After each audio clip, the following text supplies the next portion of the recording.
Oke, kita bakal lanjutin materi kita hari ini ya guys. Kita bakalan bahas teks.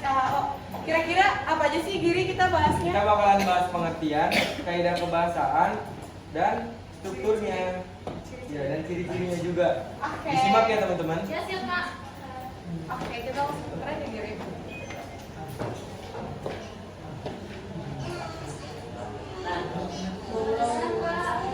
Ya, bentar ya ulang. Tentang berbagai macam materi bahasa Indonesia. Kali ini, Lestari ID akan membahas materi tentang apa saja sih? Yuk kita simak. Namun, jangan lupa subscribe dan nyalakan loncengnya untuk mengetahui berbagai video-video terbaru dari Lestari ID. Kali ini, Lestari ID akan membahas materi tentang teks laporan hasil observasi. Tapi, sebelum itu, pernah tidak sih sahabat pintar berkunjung ke suatu tempat? Museum misalnya. Tentu pernah kan? Kalau kalian amati, di dalam museum itu banyak hal yang dapat digunakan untuk membuat teks laporan hasil observasi.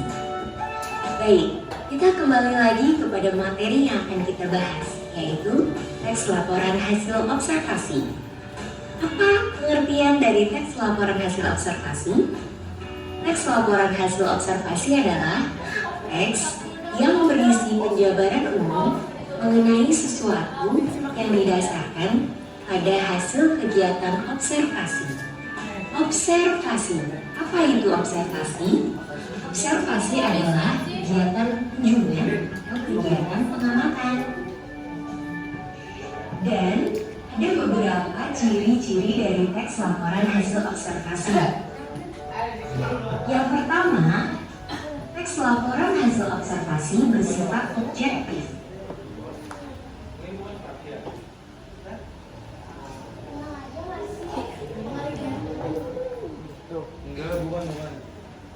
Ciri dari teks laporan hasil observasi kunjungan atau observasi kegiatan observasi.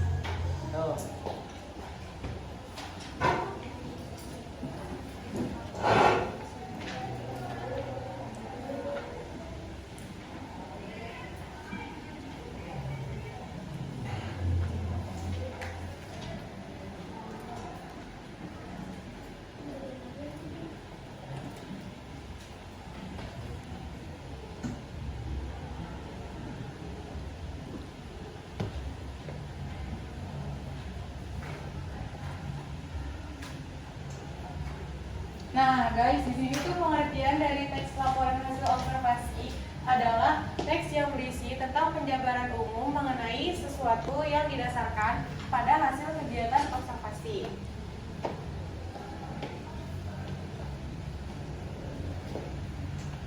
Udah mulai belajar belum?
objektif.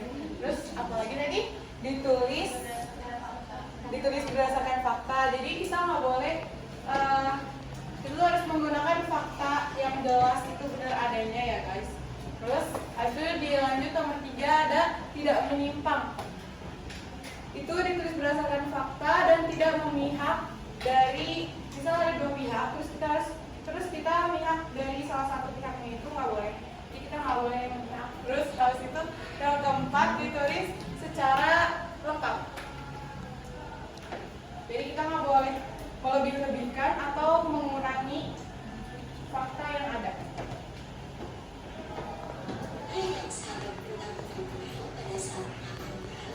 Semuanya ditulis dalam teks.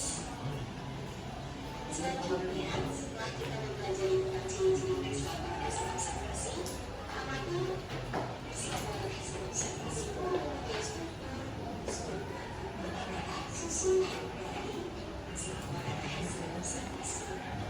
Struktur teks laporan hasil observasi. Yang pertama, definisi umum. Bagian dari definisi umum adalah jika dinamati oleh satu tempat, misalnya museum, adapun museum itu adalah tempat untuk pengetahuan sejarah dan lain-lain. Struktur yang kedua adalah deskripsi bagian. Di dalam deskripsi bagian, terdapat klasifikasi untuk menggambarkan bagian. Contohnya, museum. Di dalam museum itu terdapat benda-benda bersejarah, yaitu ada patung, topeng, wayang, prasasti, dan sebagainya.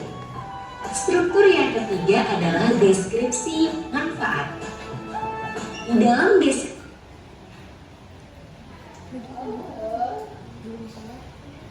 Ya udah. Di sini selanjutnya itu ada struktur dari teks LHO.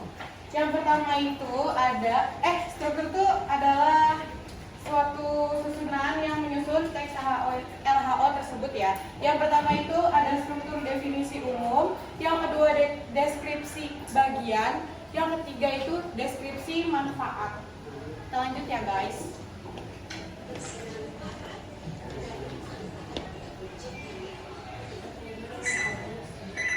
Kita masih membahas tentang museum.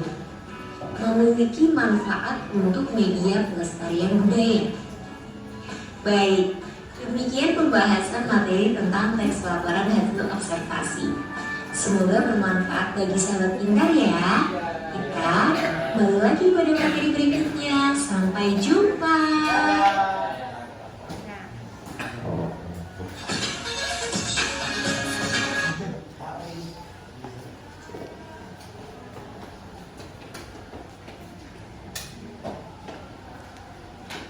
Mungkin segitu aja dari kita sebagai MC pada mata pelajaran Bahasa Indonesia hari ini.